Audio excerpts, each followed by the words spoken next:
ومن يضلل فلا هادي له وأشهد أن لا إله إلا الله وحده لا شريك له وأشهد أن محمدا عبده ورسوله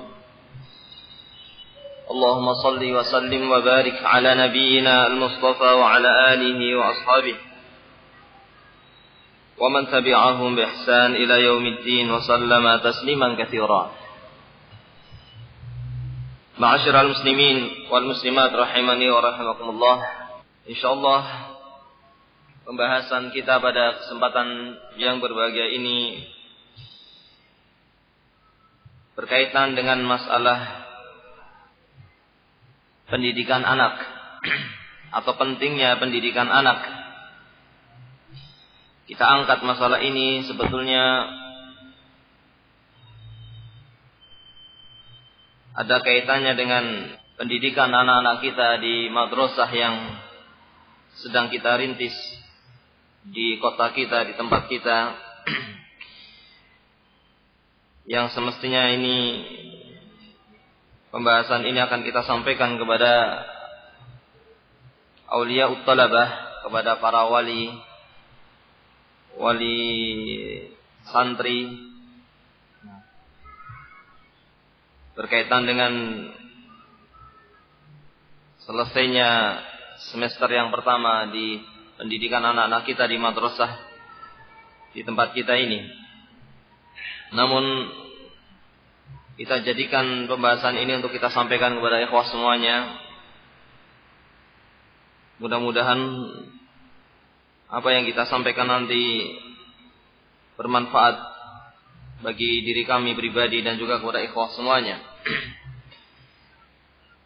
Dan perlu diketahui ikhwana fiddin wa akhwati fillah azanillahu wa iyyakum, bahwasanya pendidikan anak merupakan perkara yang diperhatikan oleh agama kita dan sangat diperhatikan oleh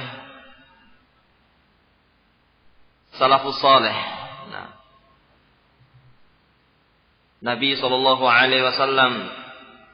dan para sahabat dahulu adalah orang-orang yang senantiasa memperhatikan pendidikan anak-anaknya. Oleh karena itu adanya pendidikan yang dirintis oleh ikhwah salafiyin di beberapa tempat ini merupakan tanda atau merupakan kegiatan yang sangat baik yang semestinya didukung oleh kaum muslimin.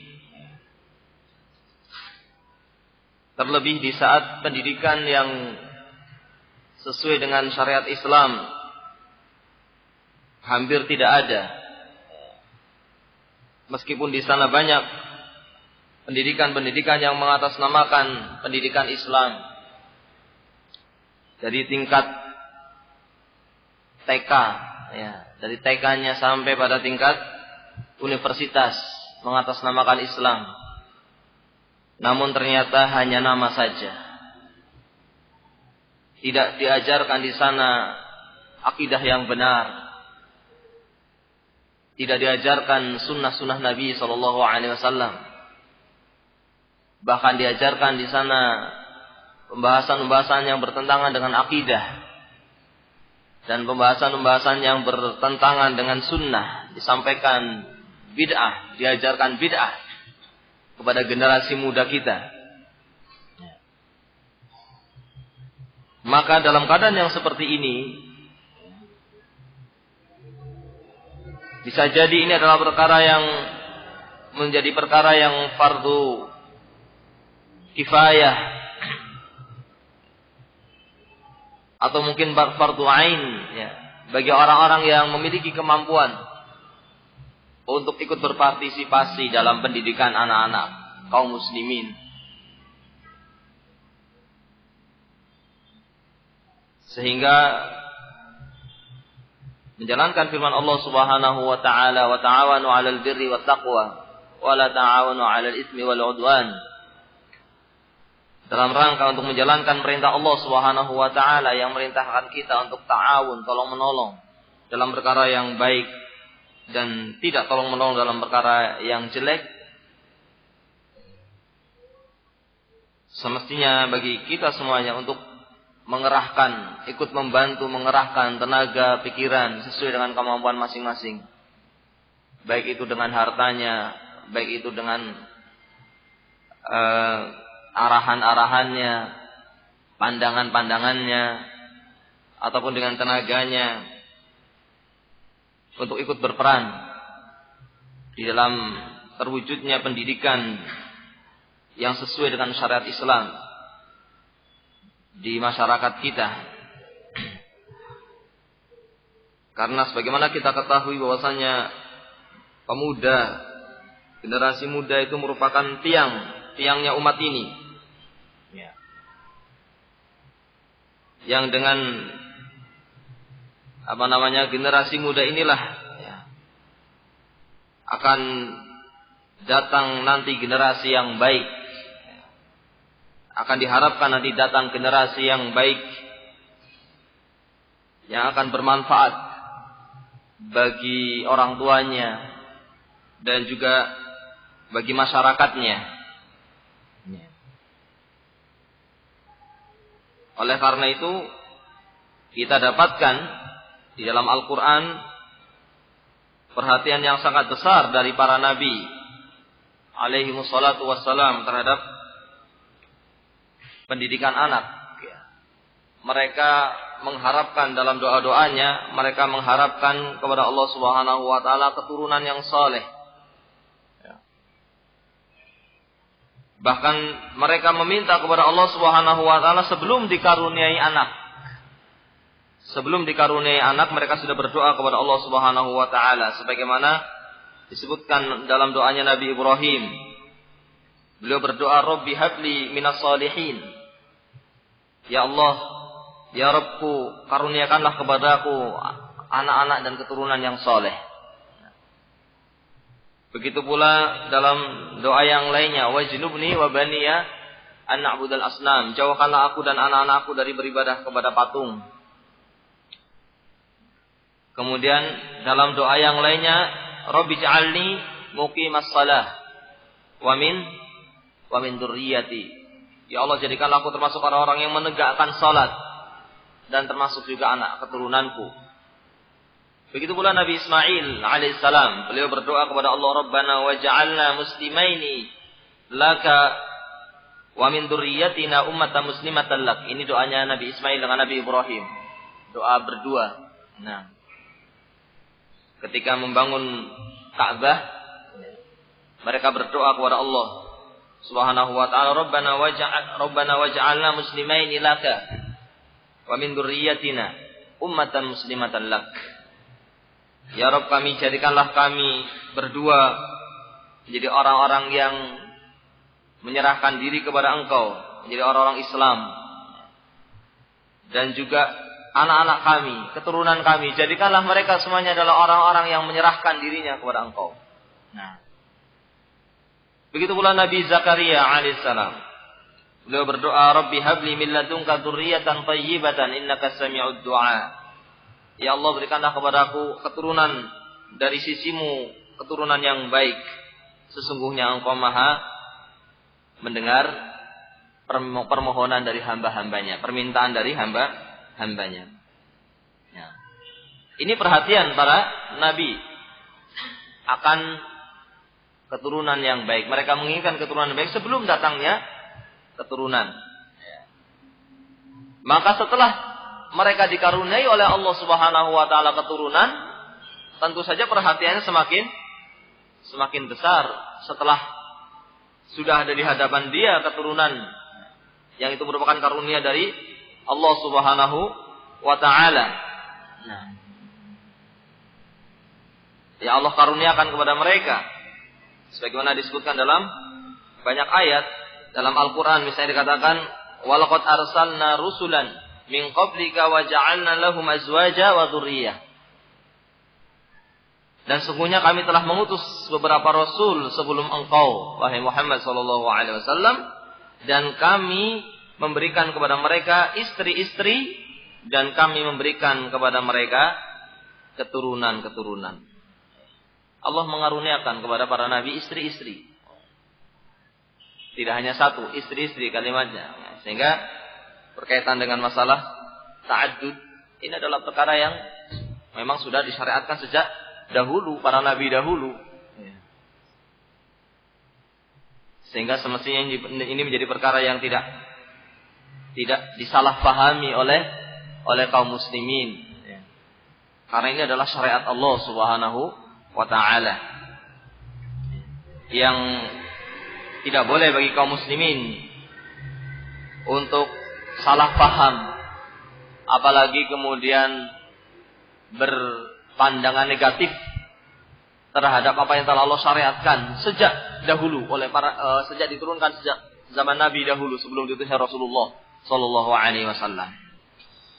Namun yang jadi pembahasan kita di sini adalah bahwasanya Allah telah mengaruniakan kepada para nabi keturunan. Ini karunia Allah Subhanahu wa taala kepada mereka.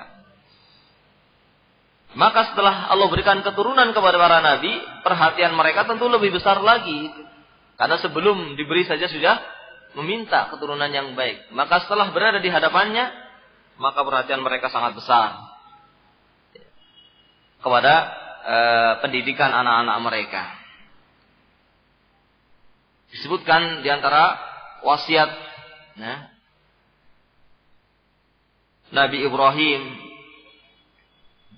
dan juga wasiatnya Nabi Yaqub alaihi wassalam. Katakan dalam Al-Qur'an, wa wassa biha Ibrahimu banihi wa Yaqubu ya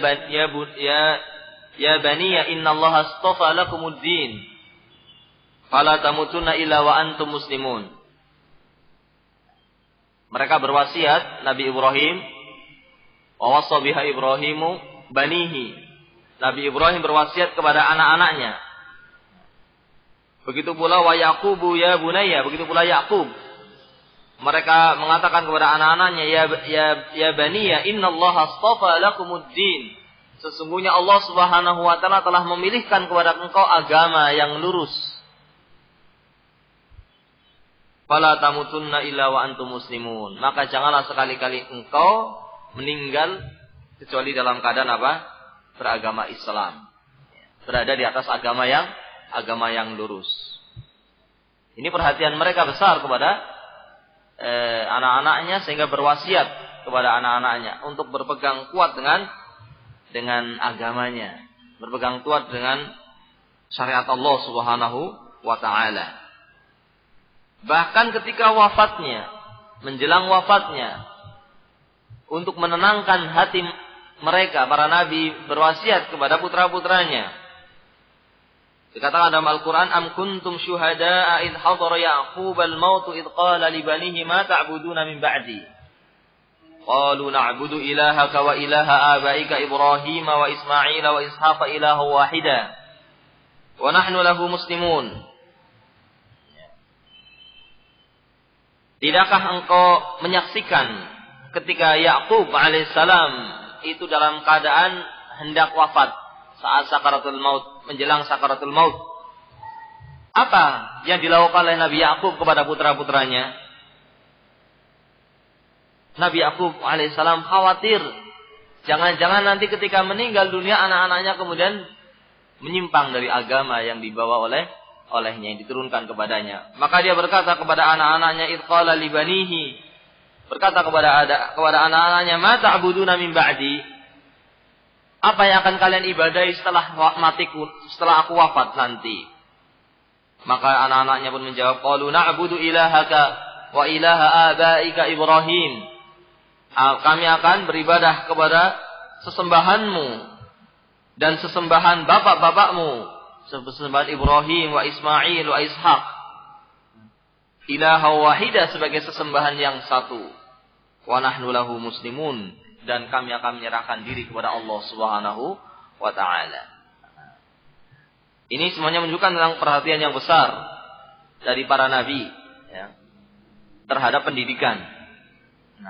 Pendidikan anak-anaknya. Juga wasiat Luqman Al-Hakim kepada putranya yang telah kita sampaikan dalam muhadarah secara khusus. Allah mewasiatkan, Luqman Al-Hakim diceritakan oleh Allah Subhanahu wa taala berwasiat kepada anaknya, untuk mentauhidkan Allah Subhanahu wa taala, untuk menjauhi syirik. Bahwasanya syirik adalah kezaliman yang paling besar. Kemudian juga diwasiatkan untuk menjalankan salat, ya. Kemudian untuk menegakkan salat, kemudian diwasiatkan juga untuk melakukan amar ma'ruf nahi mungkar. Kemudian diwasiatkan untuk sabar, ya, terhadap segala rintangan yang dihadapinya. Dan juga dinasihatkan untuk jangan sombong. Jangan menjadi orang yang paling hebat dan merendahkan orang lain. Sebagaimana telah kita sampaikan pada kesempatan yang lalu. Ini semuanya menunjukkan perhatian yang besar dari para nabi terhadap pendidikan anak-anaknya. Oleh karena itu sudah semestinya, sebagaimana tadi kita katakan, sudah semestinya bagi kaum muslimin, terlebih bagi salafiyin, ahlus sunnah wal jamaah, untuk memperhatikan masalah ini, untuk bersama-sama, ya, mewujudkan adanya pendidikan yang islami, pendidikan yang sesuai dengan syariat Islam, bukan sekedar nama, bukan sekedar namanya pakai kalimat Islam, sekolah Islam, SMP Islam, SMA Islam, Universitas Islam, tapi ternyata yang diajarkan adalah ajaran-ajaran yang bertentangan dengan syariat Islam, bahkan dijauhkan dari syariat Islam. Yang seperti ini tentunya bukan yang kita inginkan. Dan sebagaimana kita ketahui tadi bahwasanya dari generasi muda inilah kita nanti harapkan keadaan akan menjadi lebih baik. Karena apabila generasi muda ini rusak, maka apa yang terjadi? Maka masyarakat yang akan datang akan menjadi masyarakat yang rusak. Dan musuh-musuh Islam, ya, itu akan lebih menguasai, ya. Nah, akan lebih menguasai kaum muslimin, sehingga kaum muslimin dihinakan oleh mereka. Maka apa yang kita perhatikan pada sebagian generasi muda sekarang ini sangat menyedihkan sekali. Bahkan secara kebiasaan saja, secara adat kebiasaan, ya, masyarakat Indonesia, ya, yang secara kebiasaan saja, ini pandangan orang secara umum, itu masyarakat Indonesia adalah masyarakat yang sangat baik. Memang wataknya itu watak orang-orang yang baik itu dulu, maksudnya terkenal seperti itu. Orang-orang yang dikenal orang-orang yang lembut, orang-orang yang baik, tidak kasar. Namun belakangan ini terjadi perubahan yang sangat besar. Sampai negeri-negeri lain terheran-heran dengan apa yang terjadi di negeri kita ini. Keberanian anak-anak yang membunuh orang tua, merusak, melakukan perbuatan-perbuatan kemungkaran terjadi di mana-mana.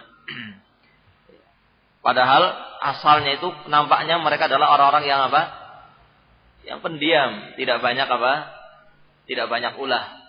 Terkenal jamaah haji Indonesia kalau di negeri sana, di Saudi Arabia, ketika melakukan haji itu sampai dikenal seperti kupu-kupu surga. Berpindah itu tidak ada ucapan, berpindah dari satu tempat ke tempat lain itu bergerak dengan halus, gitu. Nurut, ya. Saking nurutnya sangat mudah diatur, ya, sangat mudah diatur, ya. Sampai terkadang berlebihan, ya. Yang sehingga mestinya orang-orang berlomba-lomba untuk mendapatkan saf yang depan, ya. Namun dia membolehkan orang untuk mengambil saf depan dan dia berada di belakangnya. Maka ketika terjadi berita-berita yang luar biasa, kerusakan-kerusakan sebagian pemuda sekarang ini membuat heran, ya, membuat herannya negeri-negeri lain.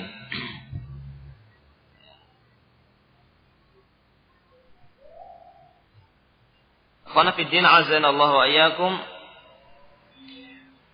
Secara umum agama kita juga, agama Islam, agama yang dibawa oleh Rasulullah dan Nabi kita Muhammad sallallahu alaihi wasallam, itu juga sangat besar perhatiannya terhadap pendidikan anak, ya, terhadap tarbiyah anak. Kalau kita perhatikan, maka dimulai dari sejak dimulai sejak orang itu belum menikah.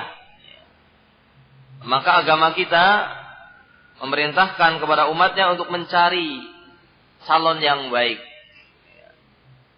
supaya nanti mereka akan menjadi ibu dari anak-anaknya dalam keadaan mereka sebagai ibu-ibu yang baik. Sebagaimana orang kalau ingin menanam tanaman, itu akan mencari tanah yang baik. Dari tanah yang baik, yang subur, dan memiliki sifat-sifat yang baik, maka akan tumbuh tanaman yang baik. Disebutkan dalam Al-Quran, ya, wal baladu tayyib yakhruju nabatuhu bi'idni rabbih, walladhi khabutha la yakhruju illa nakida. Tanah yang baik dan tanah yang baik itu akan tumbuh dari tanah yang baik tadi, tanaman-tanaman tumbuh dengan subur, dengan baik, dengan izin Allah Subhanahu wa ta'ala. Dan sebaliknya, tanah yang tidak subur, tanah yang tidak baik, ya, maka tanaman-tanamannya pun akan tumbuh dengan apa? Dengan nakida, dengan gersang, dengan merana, dengan layu, tidak baik, kurus dan tidak baik. Nah, maka perhatian syariat Islam terhadap memilih, ya, calon ibu bagi anak-anaknya yang baik, ini menunjukkan tentang perhatian yang besar terhadap pendidikan anak. Sehingga menikah itu bukan sekedar apa? Bukan sekedar hubungan syahwat saja, bukan sekedar untuk melampiaskan hubungan syahwat saja. Tapi di antara tujuan yang besar adalah untuk mewujudkan generasi yang baik, generasi yang soleh. Oleh karena itu, disyariatkan oleh agama kita untuk memilih, ya, ibu yang baik, tidak sembarangan. Jadi harus betul-betul berhati-hati, ya, sebelum menikah. Diperiksa dulu, diteliti dulu calonnya, bagaimana sifatnya dia, bagaimana agamanya, akidahnya, bagaimana akhlaknya, ya, juga bagaimana keluarganya. Di samping juga yang lainnya, yang lainnya. Nah, namun ini yang pertama harus diperhatikan, karena dia nanti akan menjadi calon anak-anak kita, calon ibu dari anak-anak kita, ya, yang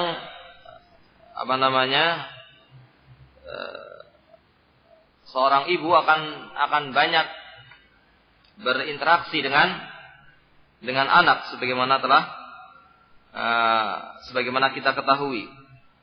Nah, sehingga dikatakan dalam kalimat-kalimat dalam bahasa Arab bahwasanya seorang ibu adalah madrasah yang pertama, madrasah yang pertama bagi anak-anaknya.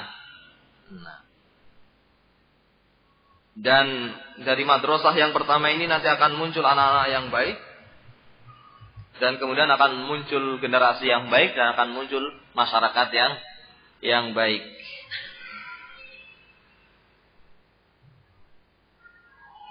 Maka seorang anak sebelum dia itu dididik oleh yang lainnya, sebelum dididik oleh para pendidik dari luar rumahnya, itu pertama kali akan dididik oleh orang tuanya. Pertama kali akan dididik oleh orang tuanya. Sehingga di sini peranan ibu, ya, terutama ibu dan juga bapak, namun yang lebih banyak nanti akan bertemu dengan anak adalah ibu, maka ini memiliki peran yang sangat besar terhadap berhasil dan tidak berhasilnya pendidikan anak. Sehingga mestinya bersemangat dan memiliki perhatian yang besar dalam mengurusi anak sejak kecil. Jangan diserahkan kepada pembantu. Sejak kecil itu jangan diserahkan kepada pembantu. Upayakan dipegang sendiri. Upayakan senantiasa bersama dengan dia. Tidak banyak berpisah. Maka salah satu kekurangan ketika seorang ibu memiliki kegiatan banyak di luar rumah, yang kemudian melupakan anaknya dan menyerahkan kepada pembantu. Kalaupun harus demikian, maka ketika dia sudah sampai di rumah, kalau dia memang harus memiliki kegiatan di luar, maka ketika dia berada di rumah, dia harus betul-betul dekat dengan anak-anaknya. Jangan kemudian dia sudah banyak di luar, punya kegiatan di luar, kemudian setelah pulang masih juga diserahkan anaknya kepada pembantunya. Maka ini akan sangat berpengaruh terhadap pendidikan anak.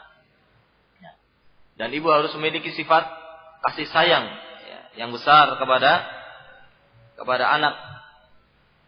Karena kalau tidak demikian, maka kepada siapa anak itu akan mengadu, kepada siapa anak itu akan menceritakan tentang kejadian-kejadian yang dia lihat, menyampaikan apa yang ada di dalam hatinya, kepada siapa kalau tidak kepada orang tuanya. Kalau orang tuanya tidak ada kasih sayang, tidak ada perhatian, maka ini akan memberikan pengaruh tersendiri terhadap mental dan jiwa anak tadi. Nah, sehingga di sini sangat besar pentingnya perhatian seorang ibu dan juga orang tua, bapak terhadap pendidikan anak. Jangan menjadi contoh yang tidak baik dari ucapan-ucapannya, dari perbuatan-perbuatannya. Nah, berupaya untuk ketika berkata itu perhatian dengan apa yang diucapkan. Karena anak-anak itu sangat mudah untuk meniru. Lebih mudah meniru daripada kalau diperintahkan untuk melakukan ini dan itu. Memiliki sifat meniru yang besar anak itu. Sehingga akan lebih membekas apa yang dicontohkan oleh orang tuanya daripada apa yang diperintahkan oleh orang tuanya. Kadang diperintahkan tidak mau, diperintah untuk ini itu tidak mau. Tapi kalau orang tuanya memberikan contoh yang baik tanpa diperintah, anak itu sudah sudah meniru. Kalau orang tuanya senantiasa sholat sunnah di rumah, maka nanti anaknya pun akan ikut menjalankan sholat sunnah atau melakukan gerakan-gerakan sholat. Kalau orang tuanya suka sholat malam, tentunya anaknya juga kalau malam ketika bangun mungkin juga akan memperhatikan orang tuanya dan nanti akan membekas pada dirinya. Kalau orang tuanya membaca Al-Quran di dalam rumahnya, maka anak-anaknya pun akan meniru membaca Al-Quran. Suka membaca Al-Quran. Maka termasuk dari kekurangan dalam pendidikan anak, kesalahan dalam pendidikan anak ketika orang tua tidak memberikan contoh yang baik di dalam rumahnya. Maka semestinya dikasih contoh yang baik, banyak berzikir. Dan anak itu ketika masih kecil, ketika masih berupa anak-anak itu masih mudah. Masih mudah untuk meniru dan masih mudah untuk dijaga fitrahnya. Karena memang pada asalnya anak itu dalam fitrah yang baik, menerima siap untuk menerima pendidikan yang baik. Kullu mauludin yuladu 'alal fitrah. Sebagaimana disebutkan dalam hadis Nabi SAW bahwa setiap anak itu dilahirkan dalam keadaan apa? Fitrah. Dalam keadaan siap untuk menerima pendidikan yang baik. Tinggal bagaimana orang tuanya. Kalau orang tuanya di dalam rumahnya banyak bernyanyi, nanti anaknya juga suka bernyanyi. Kalau di dalam rumahnya banyak nyanyian, banyak musik, nanti juga akan akan banyak menyanyi, banyak mendengarkan lagu.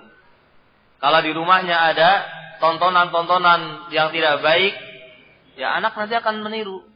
Sangat mudah anak itu meniru reklame, ya kan? Nyanyian itu sangat mudah. Sangat mudah mereka meniru. Maka mestinya rumah-rumah kaum muslimin dibersihkan dari hal-hal yang bisa merusak anak, ya, merusak pendidikan anak. Dari buku-bukunya, ya, bacaan-bacaannya, tontonan yang ada di dalam rumahnya, dari musik-musik, dibersihkan rumah itu dari yang demikian tadi. Sehingga akan tertanam dari awal anak itu pendidikan yang baik. Begitu pula dalam berhubungan dalam suami istri antara seorang ibu dengan seorang ayah, seorang bapak. Dia harus bisa berhubungan dengan baik di hadapan anak-anaknya. Jangan kemudian seorang ibu melatih anaknya untuk membenci bapaknya. Diikut sertakan sedang dalam masalah dengan suaminya, kemudian anaknya diikut sertakan untuk ikut membenci bapaknya. Nah, ini pendidikan yang tidak baik. Bahkan jangan ditampakkan. Kalaupun ada perselisihan, ada masalah, jangan ditampakkan kemudian di hadapan anak-anaknya. Ini akan melatih mereka memiliki sifat yang tidak baik. Kemudian dijaga kata-katanya kepada istrinya dengan kata-kata yang lembut. Begitu pula istri kepada suaminya ketika berbicara dengan bahasa yang baik, dengan bahasa yang lembut. Maka anak itu akan secara otomatis dia itu akan terdidik karena suka meniru. Tapi kalau bahasanya dengan bahasa yang tidak baik, anak pun akan meniru seperti itu. Jadi jangan kemudian nanti ketika sudah besar anaknya kemudian menjadi orang yang kata-katanya kotor, suka berteriak-teriak, misalnya suka mencaci, suka mengatakan kata-kata yang kotor. Ya. Itu ada sebabnya, ya. Karena kesalahan pertama dalam pendidikan anaknya. Nah, begitu pula jangan dididik dengan sifat takut. Terkadang ada yang mendidik anak-anaknya dengan sifat penakut, ya, ditakut-takuti dengan adanya ini, adanya itu dan sebagainya yang membuat mereka menjadi penakut. Nah, maka yang menjadi sebab rusaknya anak pada awalnya juga berkaitan dengan rusaknya orang tuanya, ya, sehingga diupayakan bagaimana supaya kehidupan berumah tangga itu senantiasa harmonis, senantiasa baik, ya. Nanti akan muncul anak-anak yang baik. Tetapi kalau rumah tangganya tidak diwujudkan dalam keadaan yang harmonis, maka akan muncul anak-anak yang tidak baik. Nasallallahu as-salamah.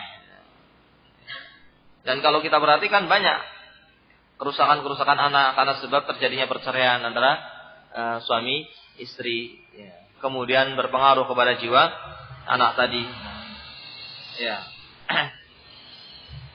Khana fi din azanallah wa iyyakum.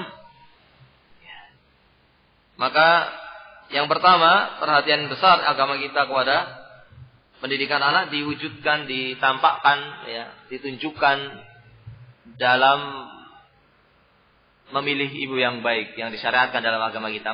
Memilih calon istri yang akan menjadi calon ibu bagi anak-anak itu harus hati-hati, harus tidak terburu-buru, ya, tidak terburu-buru memilih, tapi setelah dipelajari terlebih dahulu.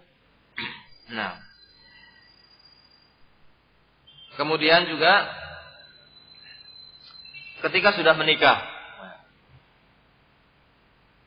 disyariatkan bagi seorang suami untuk berdoa, ya, asalnya kepada suami, tapi tidak mengapa bagi istri untuk berdoa sebelum berhubungan.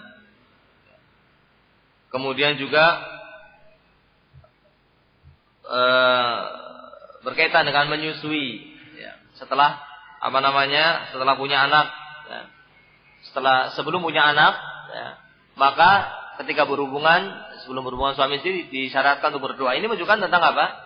Perhatian yang besar agama kita terhadap pendidikan anak, ya, sehingga mengharapkan anak yang baik sejak dia berhubungan, ya, suami istri. Kemudian nanti ketika sudah lahir anaknya diberi nama dengan nama yang baik, karena supaya menjadi orang yang baik, namanya juga dengan nama yang baik. Kemudian disyaratkan untuk akikah dan yang lain-lainnya. Ini semuanya menunjukkan tentang perhatian yang besar agama kita terhadap pendidikan anak. Begitu pula disyariatkan kita untuk memilih tetangga yang baik.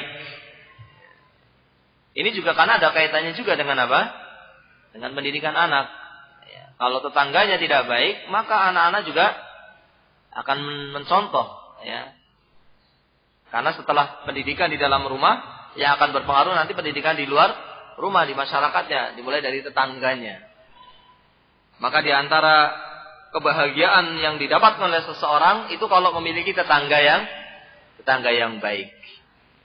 Jadi kalau kita mau tinggal di suatu tempat, kita perhatian dengan tetangga. Upayakan mencari tetangga yang baik. Dikatakan dalam hadis arba'un minas sa'adah. Ada 4 perkara yang merupakan kebahagiaan. Jadi kalau kita mendapatkannya, kita telah mendapatkan kebahagiaan. 4 kebahagiaan. Al-mar'ah as-salihah. Yang pertama, perempuan yang saleh, istri yang salehah. Ini kebahagiaan yang luar biasa ketika mendapatkan seorang istri yang saleh. Kemudian apa? Al-maskan al-wasi', rumah yang luas, punya rumah dan rumahnya apa? Luas. Ini juga suatu kebahagiaan. Nah. Kemudian al-jar as-saleh, tetangga yang baik. Kemudian al-markab al-hani, dan kendaraan yang tenang, kendaraan yang baik, artinya tidak suka mogok, ya. Tidak, kalau hewan tidak sakit-sakitan, kalau mobil tidak suka mogok. Nah, ini 4 perkara yang merupakan kebahagiaan. Sudah berapa yang antum dapatkan? Perempuan yang salehah, rumah yang luas. Ini tidak bertentangan dengan zuhud, ya. Nah, karena ini Nabi SAW yang mengatakan, jadi zuhud itu tidak harus rumahnya sempit. Nah, kalau bisa punya rumah yang luas itu tentu lebih baik daripada rumah yang sempit, kan begitu. Kalau ada tamu mudah, kalau ada saudara mudah, kalau mampu. Kalau bisa memilih untuk memiliki rumah, ya upayakan punya rumah yang baik, dan ini tidak bertentangan dengan zuhud, karena Nabi mengatakan 4 kebahagiaan itu diantaranya rumah yang luas. Kemudian juga kendaraan. Maka diupayakan seseorang memiliki kendaraan kalau dia memang sudah memiliki kemampuan untuk mendapatkannya. Ini perkara yang juga tidak bertentangan dengan zuhud, ya kan? Seorang memiliki apa? Kendaraan. Apalagi dengan niat-niat yang baik untuk dalam rangka menghindari ikhtilat misalnya, ya. Supaya menghindari adanya kerusakan-kerusakan di masyarakat yang didapatkan dalam perjalanan. Kalau naik kendaraan umum, apa yang kita dapatkan? Nah, ini perempuan-perempuan yang tidak memakai hijab, ya. Kemudian nyanyian, pengamen, dan macam-macam ada di kendaraan. Nah, kalau punya kendaraan sendiri, maka ini perkara yang baik. Kita anjurkan pada ikhwah semuanya untuk segera memiliki apa? Kendaraan. Nah, kalau bisa mobil, ya. Jangan cuma motor, tapi mobil. Tidak harus yang mewah, tapi yang baik tadi, yang tidak banyak mogok, yang tidak banyak mogok. Diupayakan untuk apa? Menabung. Ya. Tetapi tentu saja harus mencukupkan dengan yang halal ya. Harus mencukupkan dengan yang halal. Jangan kemudian memaksakan diri akhirnya semuanya jadi halal. Tidak, mencukupkan dengan perkara yang memang sudah disyariatkan oleh Allah Subhanahu wa taala. Nah, dan ini tidak bertentangan dengan apa? Zuhud. Karena untuk mendapatkan sesuatu yang baik. Untuk mendapatkan sesuatu yang baik. Maka sebaliknya 4 perkara yang merupakan kejelekan ya adalah perempuan yang tidak salehah. Ya, kemudian apa? Rumah yang sempit, tetangga yang jelek, kendaraan yang tidak baik. Namun ketika seseorang sudah mendapatkan dirinya ternyata belum mendapatkan, ini juga harus bersabar dan harus qanaah dan tidak menuntut ya, yang kemudian tadi menuntut yang berlebihan ya, seorang istri terutama menuntut yang berlebihan kepada suami sampai kemudian menjadikan suaminya membuat suaminya itu menjadi apa? Terjatuh kepada perkara yang diharamkan untuk memenuhi kebutuhan istrinya. Nah, ini juga perkara yang ini kita harus lengkap. Nah, jangan kemudian pengen yang baik kemudian tanpa melihat kondisi suaminya. Apalagi memintanya di saat suaminya sedang capek, sedang lagi banyak pikiran, malah istrinya menuntut ini, menuntut itu. Ini tambah tidak tepat lagi. Seandainya pun harus meminta, ini melihat kondisi suaminya. Karena kita juga harus beriman dengan takdir. Ketika seseorang istri mendapatkan suami yang ternyata dia mendapatkan rizki yang pas-pasan, maka itu sudah ketetapan Allah Subhanahu wa taala. Dia harus bersabar, dan sabar ini juga suatu kebaikan. Namun artinya di sini jangan kemudian dalam rangka untuk zuhud misalnya, kemudian bisa untuk mendapatkan rumah yang luas dia memilih rumah yang sempit misalnya. Jangan. Kalau ada kemampuan mendapatkan yang luas, mencari yang luas. Kalau ada kemampuan untuk membeli mobil, maka jangan sayang-sayang gunakan uangnya untuk membeli mobil. Tapi kalau belum mampu, ya di sana ada syariat yang lainnya untuk bersabar, untuk berusaha, dan istri tidak menuntut ya, di batas ketidakmampuan ya, sampai di luar batas kemampuan suaminya. Ini syarat ini harus diperhatikan semuanya. Begitu pula setelah dilahirkan ya tadi berkaitan dengan tetangga, berkaitan dengan memberi nama anak yang baik, akikah, menyusui juga. Menyusui ini disyariatkan bagi seorang ibu untuk menyusui berapa tahun? Kalau bisa 2 tahun. Dan tentu saja syariat ini pasti di sana banyak hikmahnya. Banyak hikmahnya dari disyariatkannya menyusui selama 2 tahun ini. Maka jangan malas ya, seorang ibu untuk menyusui anaknya sampai 2 tahun misalnya. Nah, apalagi kemudian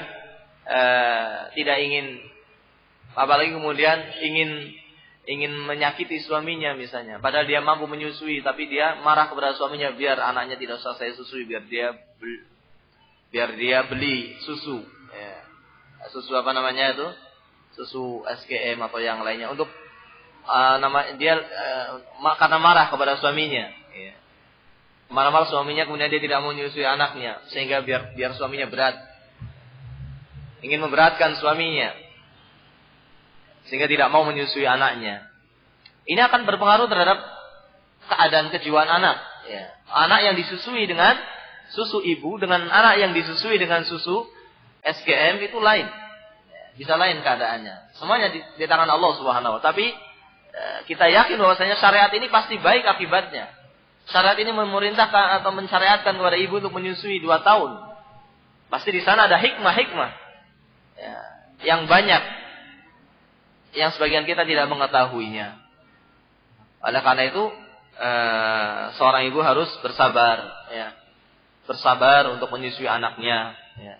Bersabar untuk tidak istirahat, mungkin diganggu oleh anaknya yang minta disusui. Nah, ini bersabar. Dalam hal ini semua ini akan dalam rangka untuk mendapatkan keturunan yang baik.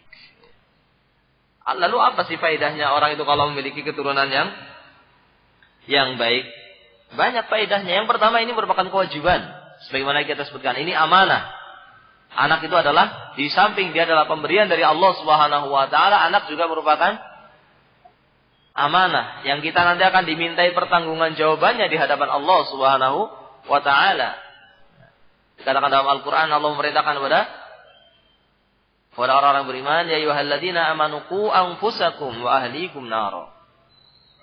Wahai orang-orang yang beriman, peliharalah, jagalah dirimu dan keluargamu. Berarti di sini masuk anak-anak dari api neraka. Yang bahan bakarnya adalah manusia dan batu. Waquduhan nas wal hijarah. 'Alaiha malaikatun ghiladun. Yang dijaga neraka itu oleh malaikat yang kasar, oleh malaikat yang keras. La ya'sunallaha ma amarahum, yang tidak akan pernah bermaksiat kepada Allah, akan siap menjalankan perintah Allah untuk menyiksa ahlun nar wal a'yadu billah. Nah, la ya'sunallaha ma amarahum wa yaf'aluna ma yumarun, yang mereka akan menjalankan perintah Allah Subhanahu wa taala yang diperintahkan kepada mereka. Maka di sini kita ada perintah untuk menjaga anak kita dari api neraka. Sehingga pendidikan anak yang dimaksud di sini, tarbiyah, memelihara anak itu bukan sekedar memelihara fisiknya saja. Bahkan memelihara ruhnya anak, hatinya anak itu lebih besar daripada sekedar memelihara apa? Jasadnya. Memang jasadnya kita pelihara. Kita kasih makanan yang bergizi, makanan yang baik, pakaian yang bersih, dijaga kerapiannya, kebersihannya. Ya. Namun di samping itu juga tidak kalah pentingnya, bahkan lebih penting untuk dijaga kebersihan hatinya, dicuci hatinya dari kotoran-kotoran yang akan merusak hatinya, merusak akidahnya, merusak akhlaknya. Nah, merusak ibadahnya, ini akan dimintai pertanggungjawaban di hadapan Allah nanti. Jadi berkaitan dengan surga dan neraka. Kalau kita tidak memperhatikan anak-anak kita, termasuk makannya juga akan dimintai pertanggungjawaban di hadapan Allah Subhanahu wa taala. Orang yang tidak mau perhatian mencari nafkah untuk anak dan istrinya, ini merupakan perbuatan yang dosa yang akan dimintai pertanggungan jawabannya di hadapan Allah Subhanahu wa taala. Nah,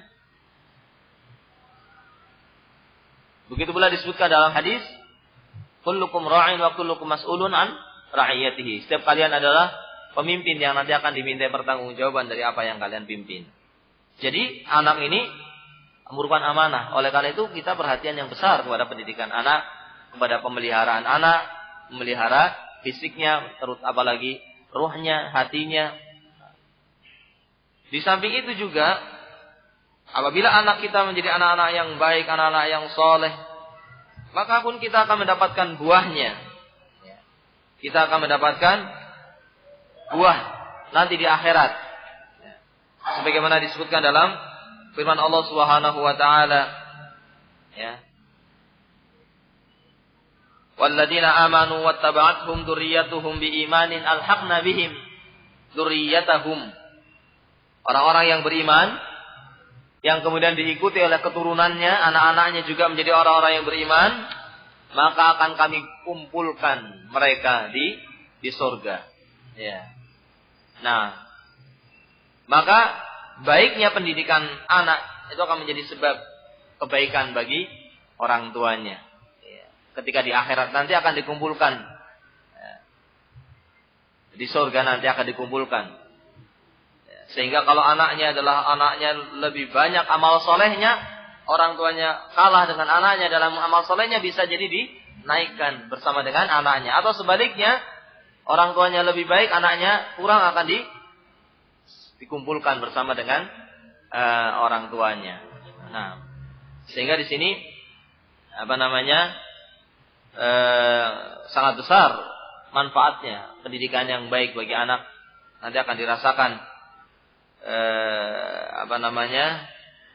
akan dirasakan di akhirat nanti. Begitu pula disebutkan dalam hadis yang sahih,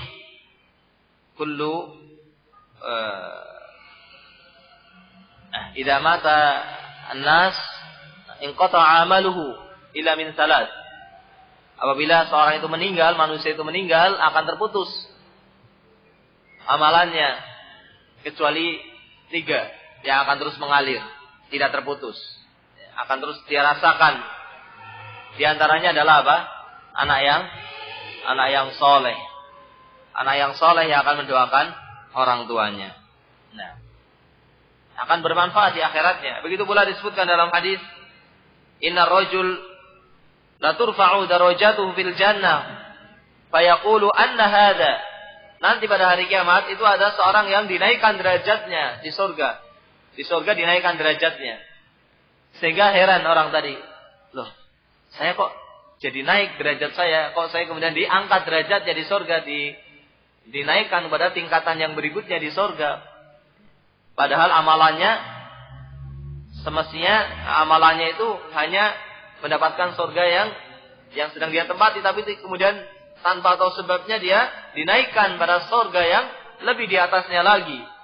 Maka orang tadi mengatakan, kenapa ini? Ada apa dengan saya? Kok sampai saya bisa dinaikkan kedudukan saya di surga? Maka dikatakan kepada orang itu, bistighfari waladika laka. Ini karena sebab permintaan ampun dari anak engkau, dari anakmu.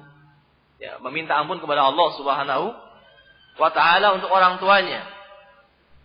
Sehingga dia naik derajatnya, diampuni oleh Allah Subhanahu wa ta'ala salahnya dan dinaikkan derajatnya di surga. Karena sebab anak yang soleh. Maka ini perkara yang penting ikhwan fillah, azani Allah wa iyyakum, berkaitan dengan masalah pendidikan anak. Nah, dan kemudian terkhusus dengan pendidikan anak yang dilakukan oleh ikhwah kita salafiyin di tempat kita ini, di Purwokerto ini. Maka di sana ada wasiat dari beberapa para ulama, ya, agar orang tua itu ikut berperan dalam pendidikan anak. Bukan sekedar kewajiban madrasahnya saja, kewajiban ustadzahnya saja. Nah, disebutkan dalam fatwa Maju Fatawa Syekh Abdul Aziz bin Baz. Di sana ada nasihat beliau kepada para auliya uttalabah, ya, kepada orang tua anak didik. Kata beliau, la syakka anna ihmal al-aba wal ummahat li auladihim wa adama tasji'ihim ala talabil ilmi min al-asbab al-muaddiyah ila dha'fihim.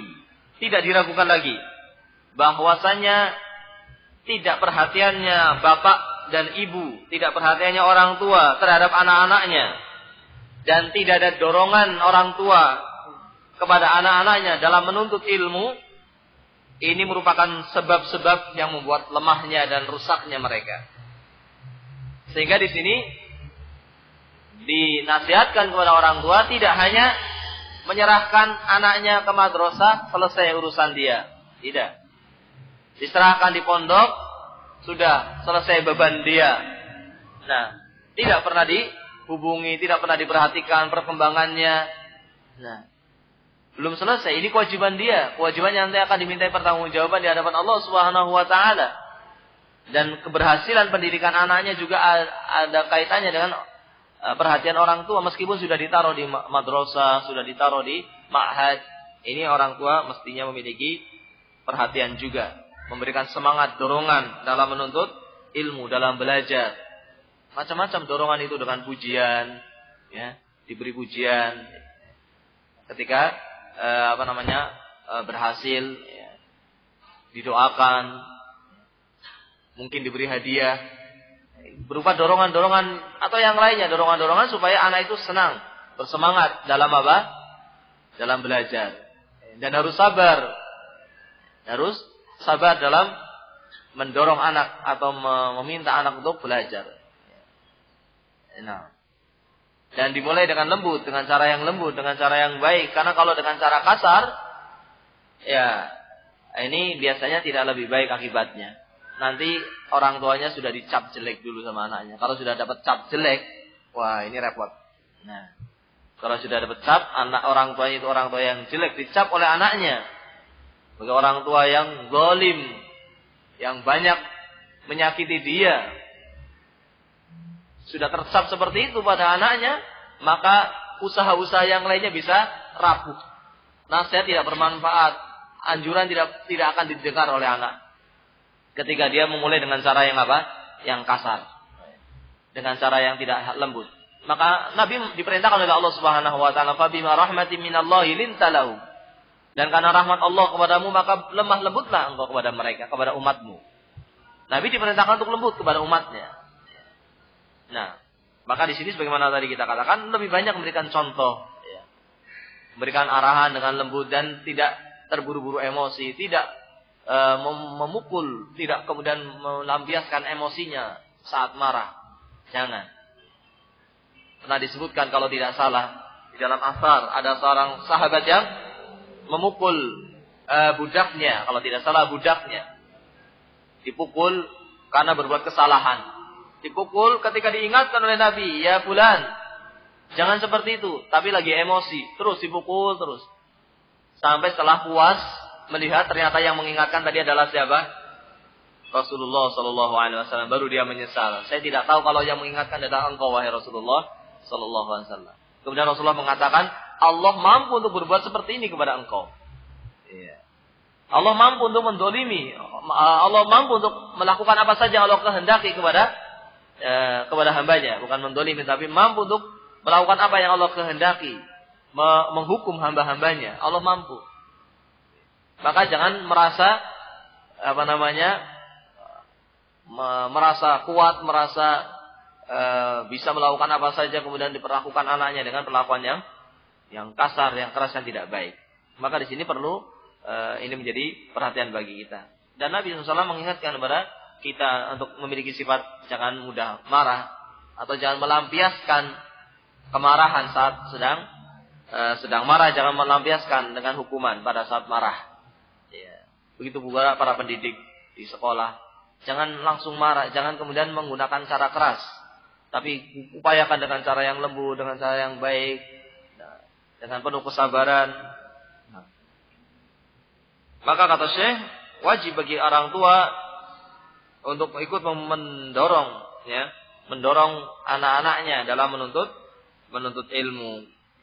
Nah, wal wajib 'alal aba wal ummahat wal ikhwa al kibar. Maka wajib bagi bapak, ibu dan saudara-saudara yang sudah besar, ya, kakak-kakaknya, aunan li auladihim, untuk menolong anak-anak mereka ala tafaqquh fid din, untuk mempelajari agama ini, wa ta'allum wal inayah bi talabil ilm, untuk belajar dan perhatian terhadap menuntut ilmu, wal muhafadzah ala awqatid dirasah, dan memperhatikan waktu-waktu belajar. Sudah saatnya belajar, sudah saatnya berangkat ke madrasah, dibangunkan. Nah, jangan ya kalau mau berangkat sana tidak mau ya sudah. Nah, mandi sendiri tidak mau. Dibiarkan sendiri, mengurusi sendiri. Nah, padahal anak-anak terkadang semangat, terkadang tidak semangat. Nah, saat tidak semangat dikasih semangat. Saat sedang malas dibuat supaya tidak malas. Nah, hadza huwal wajib alaih, ini wajib. Berkaitan dengan pendidikan anak, wajib bagi orang tua untuk bersabar. Ya, membangunkan anaknya, memandikannya, memakaikan bajunya untuk belajar, untuk berangkat. Nah, belajar menuntut ilmu. Nah, wa amma ihmaluhum wat tasahul ma'ahum fa huwa min asbabi faslihim. Maka bermudah-mudahan orang tua, tidak perhatiannya orang tua kepada pendidikan anak, ini akan menyebabkan rusaknya mereka. Wa min asbabi qillati ilmihim, dan akan menjadi sebab sedikitnya ilmu anak-anak mereka.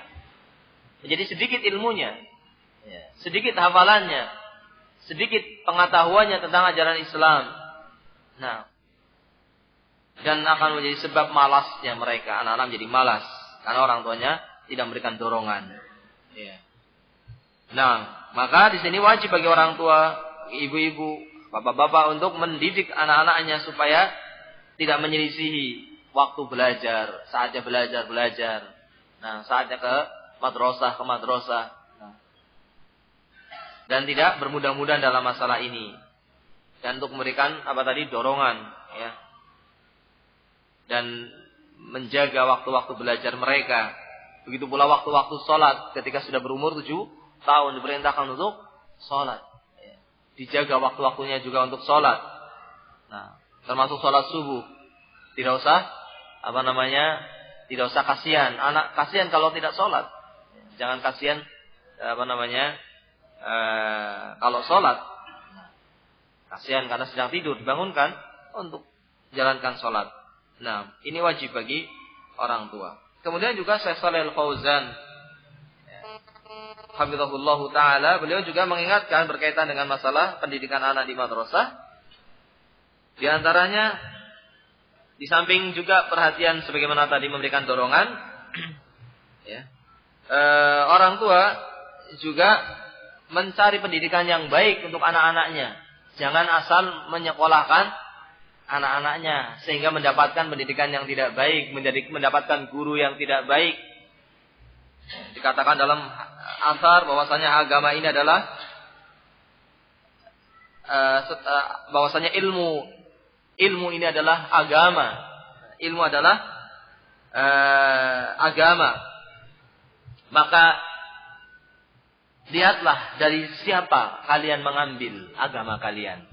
Artinya dalam menuntut ilmu mencari tempat yang baik, mencari guru yang baik, mencari pendidik yang baik, mencari tempat pendidikan yang baik, memilih yang demikian itu. Sehingga tidak asal melihat terkenalnya sekolah padahal ternyata di sana banyak penyimpangan-penyimpangan atau yang semisal itu.